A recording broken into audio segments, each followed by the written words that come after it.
தமிழ் பேசும் மக்களின் உரிமை குரலான வீரகேசரியின் மதிய நேர செய்திகள். வாசிப்பது எம்.சிகா ரவி, செய்தியாசிரியர் எஸ். லோகேஸ்வரன். முதலில் தலைப்புச் செய்திகள். எல்னினோ காலநிலை மாற்றம், 81,000க்கும் அதிகமானோர் பாதிப்பு, தாக்கத்தை எதிர்கொள்ள ஜனாதிபதி தலைமையில் விசேட கலந்துரையாடல். இரவோடு இரவாக சதித்திட்டங்கள், ஜனாதிபதி தலைமையில் மாவட்ட ரீதியான மக்கள் பேரணிகள், அமைச்சர் நலிந்த அறிவிப்பு. போலி விமானி ஆசை காட்டி வலையில் வீழ்த்திய சூழ்ச்சி, பேருந்தை விற்று பணம் கொடுத்தவரின் புகாரால் கைது. ரோஹான் ஒழுகளவின் அறிவுறுத்தல், 7 கோடி ரூபாய் பெறுமதியான 1044 கிலோ கஞ்சாவுடன் சிக்கிய நபர். அமெரிக்காவின் பொருளாதார தடைகள், வளைகுடா நாடுகளுக்கு ஈரான் விடுத்துள்ள எச்சரிக்கை. உள்நாட்டு செய்திகள். எல்னினோ காலநிலை மாற்றம் காரணமாக நாட்டில் நிலவும் வறட்சியான காலநிலையினால் இதுவரை 81,865 நபர்கள் பாதிக்கப்பட்டுள்ளதாக அனர்த்த முகாமைத்துவ மத்திய நிலையம் தெரிவித்துள்ளது. அறிக்கையொன்றை வெளியிட்டுள்ள அந்நிலையம், 7 மாவட்டங்களில் உள்ள 25,628 குடும்பங்கள் இவ்வாறு பாதிக்கப்பட்டுள்ளதாக குறிப்பிட்டுள்ளது. மேலும் 23 பிரதேச செயலக பிரிவுகள் இந்த எல்னினோ தாக்கத்திற்கு உள்ளாகியுள்ளதுடன் பாதிக்கப்பட்ட 72,153 நபர்களுக்கு தற்போது குடிநீர் விநியோகம் செய்யும் பணிகள் முன்னெடுக்கப்பட்டு வருவதாக அந்த அறிக்கையில் குறிப்பிடப்பட்டுள்ளது. மாவட்ட ரீதியில் பார்க்கும்போது மொனராகலை மாவட்டத்தின் 7 பிரதேச செயலக பிரிவுகளில் உள்ள 10,264 குடும்பங்களைச் சேர்ந்த 33,023 நபர்கள் பாதிக்கப்பட்டுள்ளனர். அந்த மக்களுக்கும் குடிநீர் வழங்குவதற்கு நடவடிக்கை எடுக்கப்பட்டுள்ளதாக அனர்த்த முகாமைத்துவ மத்திய நிலையம் தெரிவித்துள்ளது. இதை தவிர மட்டக்களப்பு மாவட்டத்தின் 8 பிரதேச செயலக பிரிவுகளில் 28,523 நபர்கள் பாதிக்கப்பட்டுள்ளதுடன் அவர்களுக்கும் குடிநீர் விநியோகிக்கப்பட்டு வருகிறது. அம்பாறை மாவட்டத்தின் 2 பிரதேச செயலக பிரிவுகளில் 8,783 நபர்கள் பாதிக்கப்பட்டுள்ளதுடன் அவர்களில் 7,882 நபர்களுக்கு குடிநீர் வழங்கப்பட்டுள்ளது. பதுளை மாவட்டத்தின் 2 பிரதேச செயலக பிரிவுகளில் 7,876 நபர்களும், பொலன்னறுவை மாவட்டத்தின் 2 பிரதேச செயலக பிரிவுகளில் 2,646 நபர்களும் இந்த வறட்சியான சூழ்நிலையினால் பாதிக்கப்பட்டுள்ளனர். மேலும் ரத்தினபுரி மாவட்டத்தில் 499 நபர்களும், ஹம்பாந்தோட்டை மாவட்டத்தில் 515 நபர்களும் பாதிக்கப்பட்டுள்ளனர். இதனிடையே வறட்சியான சூழ்நிலையினால் பாதிக்கப்பட்ட பகுதிகளுக்கு தேவையான நிவாரணங்களை வழங்குவதற்கும் குடிநீரை விநியோகிப்பதற்குமான வேலைத்திட்டம் தேசிய அனர்த்த முகாமைத்துவ மத்திய நிலையத்தின் வழிகாட்டலில் தொடர்ந்து முன்னெடுக்கப்பட்டு வருகிறது. எல்னினோ காலநிலை தாக்கத்தை எதிர்கொள்வதற்காக நியமிக்கப்பட்ட விசேட அமைச்சரவை உபகுழு மற்றும் அதிகாரிகளின் குழு கூட்டம் ஜனாதிபதி அனுரகுமார திசாநாயக்க தலைமையில் நேற்று முன்தினம் ஜனாதிபதி செயலகத்தில் நடைபெற்றது. இதுவரை பாதிக்கப்பட்டுள்ள எல்னினோ நிலைமையால் எழுந்துள்ள பிரச்சினைகளுக்கு தீர்வு காண எடுக்கப்பட்டுள்ள நடவடிக்கைகளின் முன்னேற்றம் குறித்தும், மக்களின் குடிநீர் தேவை மற்றும் ஏனைய நீர் தேவைகள் மற்றும் விவசாய நடவடிக்கைகளுக்கு தேவையான நீரை வழங்குவதற்காக முன்னெடுக்கப்பட்டு வரும் வேலை திட்டங்கள் குறித்தும் ஜனாதிபதி இதன்போது வினவியுள்ளார். එල්නිනෝ පිළිබඳ තියෙන තත්ත්වයක් නේද, පුරෝකථනයන් කොහොමද කියන එකත්, ඒ වගේම ඇතිවිය හැකි ගැටලු තත්ත්වයක්, ඒකට සකස් කරලා තියෙන වැඩපිළිවෙල පිළිබඳවත් යම් අදහසක් සාකච්ඡාවක් කරගන්න. ඔත් කාලගුණ ඉන්නව නේද? කාලගුණ. ඔව්. කියන්න බලන්න. ලංකාවේ තත්ත්වය ගත්තොත් එහෙම මේ ලබන තව මාසයක් තමයි වැස්ස අඩු අපේ. පානීය ජල අවශ්‍යතාවය සඳහා මේ ජලාශවලින් සපේන පානීය ජල අවශ්‍යතාවය සපුරාගන්න පුළුවන්. දැනට පුළුවන්. දැනට ගැටලුවක් ඒ නැහැ. කියන්නේ අපිට මේ සති මාසයක් මේ මාසයට පුළුවන්. මාස නෙමෙයි, අතර මාස දෙකකට විතර ප්‍රමාණවත් ජලය තියෙනවා. තියෙනවා. ඔව්, ප්‍රධාන ජලාශ වලින් ගන්න තැන්වලදී ප්‍රශ්නයක් වෙන්නේ නැහැ. සමහර තැන්වල ග්‍රවුන්ඩ් වෝටර් ජලාශත් එක්ක බද්ධ කරලා තියෙන වෝටර් බෝඩ් එකේ ප්ලෑන් එකට අවුලක් නැහැ. අවුලක් වෙන්නේ නැහැ. கடந்த பெரும்போக்கு பருவத்தில் முன்னெச்சரிக்கையுடன் விவசாய நடவடிக்கைகள் மேற்கொள்ளப்பட்டதன் காரணமாக பயிர் சேதங்கள் குறைந்த மட்டத்தில் காணப்படுவதாக விவசாய அமைச்சு அதிகாரிகள் இதன்போது சுட்டிக்காட்டியதுடன் மக்களின் குடிநீர் தேவை மற்றும் ஏனைய நீர் தேவைகளை பூர்த்தி செய்ய நடவடிக்கை எடுக்கப்பட்டு வருவதாகவும் குறிப்பிட்டனர். அத்துடன் வளிமண்டலவியல் திணைக்களத்தின் எதிர்வு கூறல்களின்படி எதிர்வரும் ஆண்டு பிப்ரவரி, மார்ச் மற்றும் ஏப்ரல் மாதங்களில் மீண்டும் முழு நாட்டிற்கும் கடுமையான வறண்ட காலநிலை நிலவக்கூடும் என எதிர்வு கூறப்பட்டுள்ள நிலையில் அந்த தாக்கத்தினால் விவசாயம், பெருந்தோட்ட தொழில், நன்னீர் மீன்பிடி தொழில் மற்றும் நீர் மற்றும் மின்சார விநியோகத்திற்கு ஏற்படக்கூடிய தாக்கங்கள் மற்றும் அந்த நிலையை எதிர்கொள்வதற்காக தயாரிக்கப்பட்டுள்ள திட்டங்கள் குறித்தும் ஜனாதிபதி இதன்போது வினவியுள்ளார்.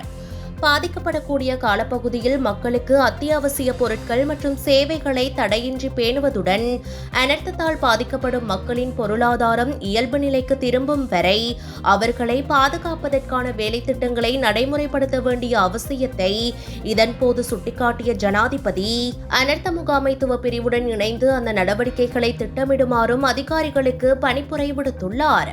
தற்போது பிரதான நீர்த்தேக்கங்களில் காணப்படும் நீர்கொள்ளளவு, தடையற்ற குடிநீர் விநியோகத்தை உறுதி செய்தல் மற்றும் விவசாய நடவடிக்கைகளுக்கு தேவையான நீரை வழங்குவதுடன் எதிர்கால விவசாய திட்டங்கள் மற்றும் தேசிய உணவு பாதுகாப்பை உறுதி செய்வதற்காக எடுக்கப்பட்டுள்ள நடவடிக்கைகள் குறித்தும் ஜனாதிபதி இதன்போது ஆராய்ந்துள்ளார். பிரதான நீர்த்தேக்கங்கள், சிறு நீர்ப்பாசன மற்றும் சிறிய குளங்கள் மூலம் நீரை வழங்கும் குறிப்பிட்ட நுகர்வோர் சதவீதங்கள் குறித்த தெளிவான தரவு முறைமை இருக்க வேண்டிய அவசியத்தையும், வறண்ட காலநிலையினால் அதிகமாக பாதிக்கப்படக்கூடிய பகுதிகளை முன்கூட்டியே அடையாளம் காண்பதன் முக்கியத்துவத்தையும் இதன்போது சுட்டிக்காட்டியுள்ள ஜனாதிபதி, நீர்வெட்டு ஒன்றை மேற்கொள்ள நேரிட்டால் நீர்த்தேக்கங்கள் முழுமையாக வற்றும் வரை காத்திருக்காமல் அந்த பகுதி மக்களுடன் பேசி முறையான வேலைத்திட்டம் ஒன்றை தயாரிக்குமாறும் பணிப்புரை விடுத்துள்ளார்.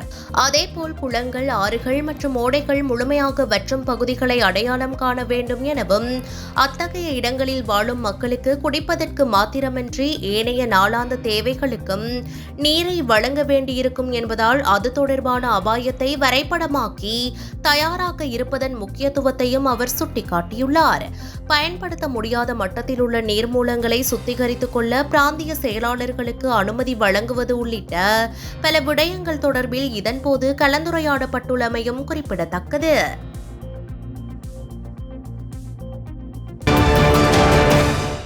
ஜனாதிபதி அனுரகுமார திசாநாயக்க தலைமையில் எதிர்வரும் செப்டம்பர் 5 முதல் அனைத்து மாவட்டங்களையும் உள்ளடக்கும் வகையில் விசேட மக்கள் பேரணி தொடர் நடத்தப்பட உள்ளதாக அமைச்சர் நலிந்த ஜெயதிச தெரிவித்துள்ளார். இதற்கு இணையாக கிராம உத்தியோகத்தர் பிரிவு மட்டத்தில் கோட்ட சபைகளை மீளமைக்கும் வேலை திட்டமும் முன்னெடுக்கப்பட உள்ளதாக அவர் குறிப்பிட்டுள்ளார். களுத்துறை பகுதியில் ஊடகங்களுக்கு கருத்து தெரிவிக்கும் போதே அமைச்சர் நலிந்த ஜெயதிச இதனை தெரிவித்தார். පාර්ලිමේන්තුවෙන් පිටතදී කාටද ඒගොල්ලෝ විරුද්ධ වෙන්නේ කියලා. ඇයි විරුද්ධ වෙන්නේ කියලා. අපි කියනවා කෙලින් අපි මේ කරන්නේ ඇයි කියලා. ඒගොල්ලෝ නොකියා එක එක දේවල් කියමින් ඉන්නවා. පාර්ලිමේන්තු වරප්‍රසාදුභාව වෙලා එක එක අවලාද නගනවා. අපි ගම්මට්ටමේ හැම ග්‍රාමලධාරී වසමකටම කොට්ටාස සභා ප්‍රතිසංවිධානය කරගෙන යනවා. මේ සැප්තැම්බර් 5 ඉඳන් ජනාධිපතිතුමාගේ ප්‍රධානත්වයෙන් විශාල ජනරලි පැවැත්වෙනවා දිස්ත්‍රික්කවල. ஜிஎல் பீரிஸின் வீட்டில் இரவோடு இரவாக சதித்திட்டங்களை தீட்டிக் கொண்டிருக்காமல் வீதியில் இறங்கி செய்யச் சொல்லுங்கள். மக்களை ஒன்று திரட்டி மக்கள் கூட்டங்களை நடத்துமாறு கூறுங்கள். அதை விடுத்து கோட்டாபயவை விட ஒன்று இருக்கிறது, ரணில் விக்ரமசிங்கவை விட ஒன்று இருக்கிறது, அங்கு ஒன்று இருக்கிறது, இங்கு ஒன்று இருக்கிறது என்று பேசுவதில் பயனில்லை. நாங்கள் தேசிய மக்கள் சக்தியாக கிராம மட்டத்திலும் கிராம உத்தியோகத்தர் பிரிவு மட்டத்திலும் கோட்ட சபைகளை மீளமைத்து வருகிறோம். எதிர்வரும் செப்டம்பர் 5 முதல் ஜனாதிபதியின் தலைமையில் மாவட்டங்களில் பிரம்மாண்டமான மக்கள் பேரணிகள் நடைபெறவுள்ளன. அரசாங்கத்திற்கு எதிரான மக்கள் கருத்து நிலவுமானால் அதை நிரூபித்து காட்டுமாறு கூறுகிறோம்.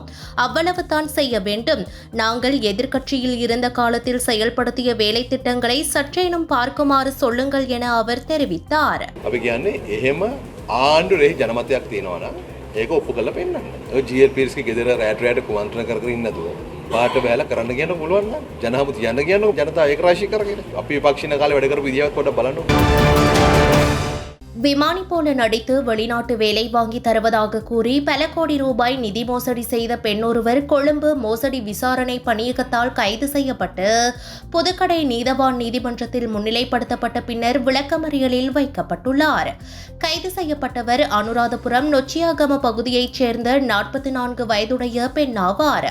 பிளியந்தலை பகுதியைச் சேர்ந்த பேருந்து உரிமையாளர் ஒருவர் கடந்த மே மாதம் அளித்த முறைப்பாட்டின் அடிப்படையில் கொழும்பு மோசடி விசாரணை பணியகம் இந்த விசாரணையை தொடங்கியது. சந்தேக நபரான பெண் தான் ரத்மலானை விமான நிலையத்தில் விமானியாக பணிபுரிவதாக கூறியுள்ளார். தனது உறவினர்கள் வெளிநாடுகளில் பணிபுரிவதாகவும் அதன் மூலம் வெளிநாட்டு வேலை வாய்ப்புகளை பெற்றுத்தர முடியும் என்றும் கூறி அவரிடம் பணத்தை பறித்துள்ளார்.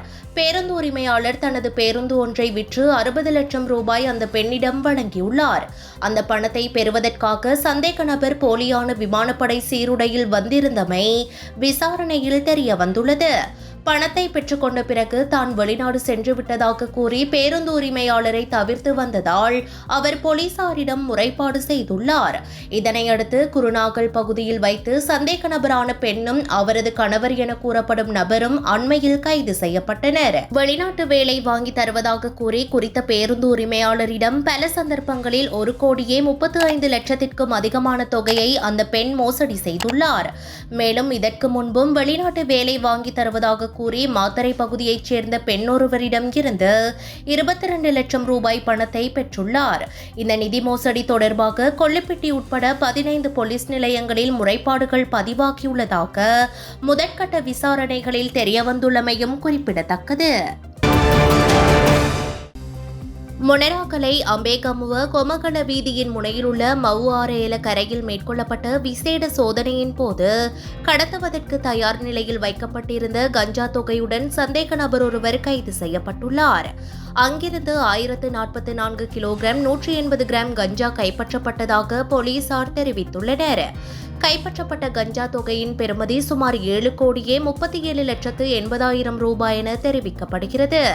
இதேவேளை அப்பகுதியில் 1.5 ஏக்கர் நிலப்பரப்பில் பயிரிடப்பட்டிருந்த கஞ்சா தோட்டத்தை முற்றுகையிட்ட போலீசார் 54,096 கஞ்சா செடிகளுடன் மற்றொரு சந்தேக நபரை கைது செய்துள்ளனர். வெலானை ஊழல் தடுப்பு பிரிவின் பணிப்பாளர் உதவி போலீஸ் அத்தியட்சகர் ரொஹான் ஒழுகளவின் அறிவுறுத்தலின் பேரில் அதன் நிலைய பொறுப்பதிகாரியின் வழிநடத்தலில் இந்த சோதனை நடவடிக்கை மேற்கொள்ளப்பட்டுள்ளது.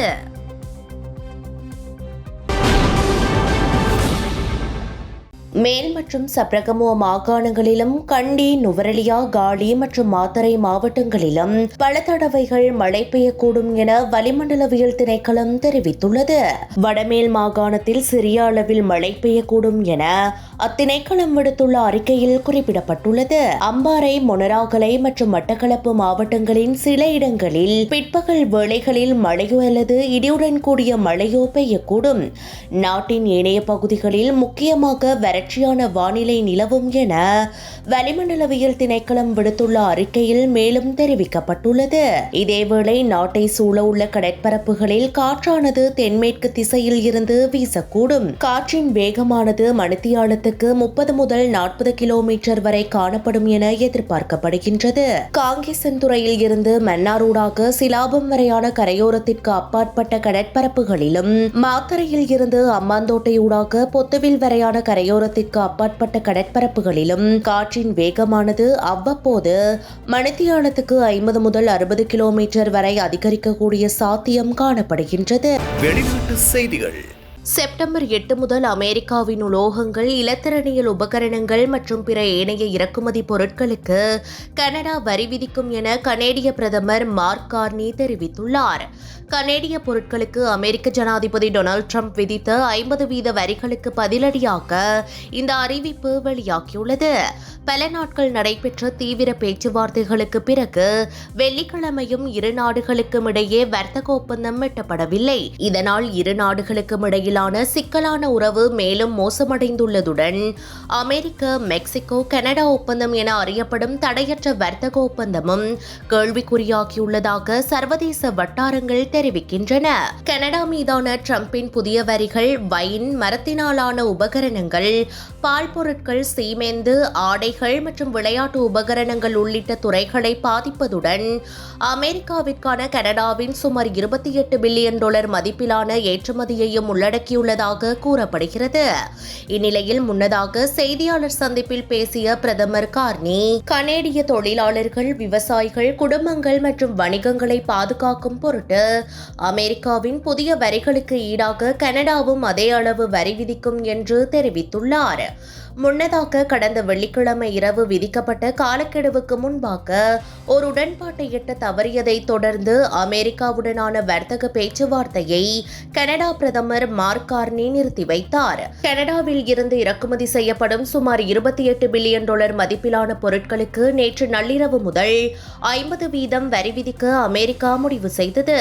இது தொடர்பாக இரு நாடுகளுக்கும் இடையே நடைபெற்ற பேச்சுவார்த்தையில் உடன்பாடு ஏற்படாததால் பேச்சுவார்த்தையை கனடா நிறுத்தி வைத்துள்ளது. புதிய வரிகளை தவிர்த்து வர்த்தக உடன்பாட்டை எட்டும் நோக்கில் இரு நாடுகளும் வாஷிங்டனில் கடந்த 3 நாட்களாக பேச்சுவார்த்தை நடத்தி வந்தன. இதில் முக்கியமான முன்னேற்றம் ஏற்பட்டிருந்தாலும் கனடாவின் இலக்குகளை பூர்த்தி செய்யும் வகையில் இறுதி உடன்பாடு ஏற்படவில்லை. இதன் விளைவாக அமெரிக்காவுடனான வர்த்தக பேச்சுவார்த்தையை நிறுத்தி வைக்க முடிவு செய்துள்ளேன். பேச்சுவார்த்தை குழுவினர் ஒட்டாவாவுக்கு திரும்புமாறு உத்தரவிட்டுள்ளேன் என அவர் குறிப்பிட்டிருந்தார். இதற்கிடையே குறிப்பிட்ட கனடா பொருட்களுக்கான புதிய வரிகள் நேற்று அதிகாலை முதல் அமலுக்கு வந்துள்ளது.